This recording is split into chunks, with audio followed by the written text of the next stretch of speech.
The Sulu archipelago in the southern Philippines has been the target of a U.S.-assisted counterinsurgency program since 2003, where American troops have helped rout the Abu Sayyaf rebel group. Dubbed America's second front against terrorism, Sulu has been hailed as a success, but it remains a very dangerous place.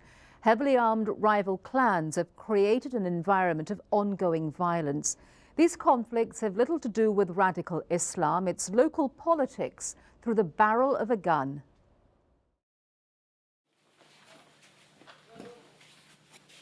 This is American arms, 45.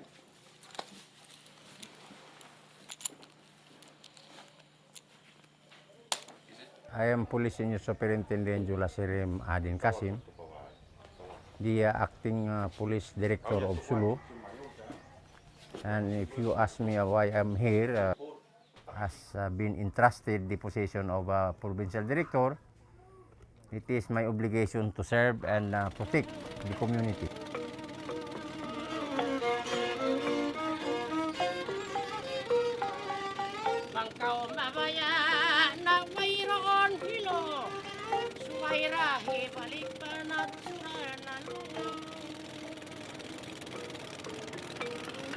So far, for my about 30 years in the service and serving Sulu for about 20 years, this is not the only conflict that I have come in. So many.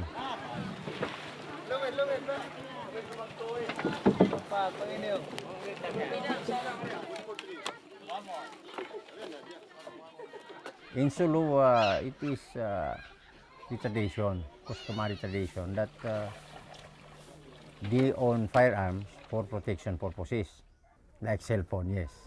This is status symbol because in Sulu, pag lalaki, they own firearms. Pag babae, they own gold.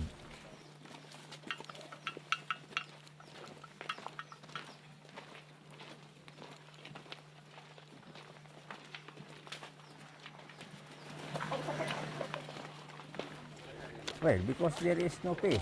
So some of them, although they are all, most of them are all relatives, they have been divided. The other group went to the other group, the other one, the other side. It's a little bit funny. Oh, may tagamig. Kulinin sinapang mo.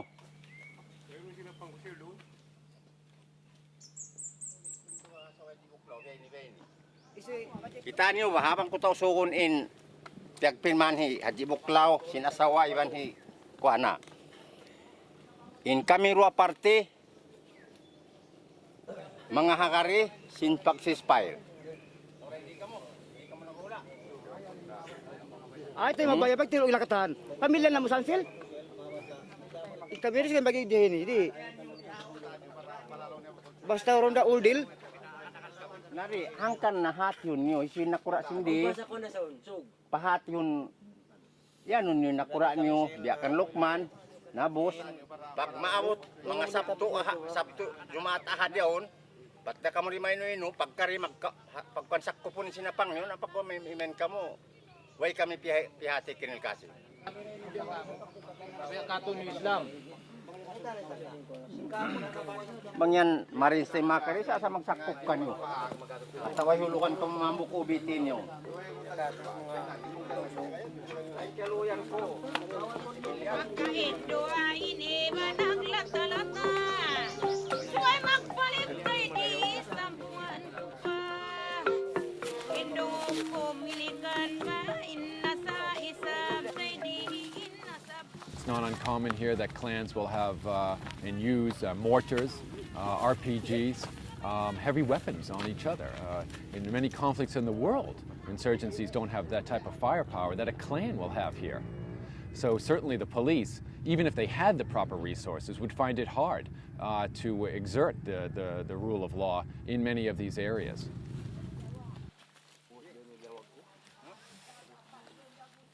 Ito Ba. Tiro team daw ang team namin. Lumalaban lang kami sa katotohanan, ganun lang.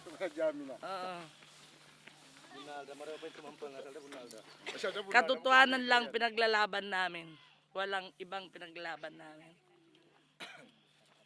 Most people, when they talk about insecurity, it's insecurity from a fellow clan, from armed members of rival clans. That's where people's number one threat comes from, whether they be in the police, whether they be in the military, the local government, even in the Abu Sayyaf group. Their number one enemy, chances are, is a rival clan. The children cannot go to school anymore, and the fishermen cannot go out and catch fish because our enemies are chasing them away and shooting at them. Hinahabol na ng mga kalaban namin dito eh. Binabaril na sila eh. Kumbaga wala nang It's like you cannot concentrate on your daily work anymore. We are afraid takot na rin eh.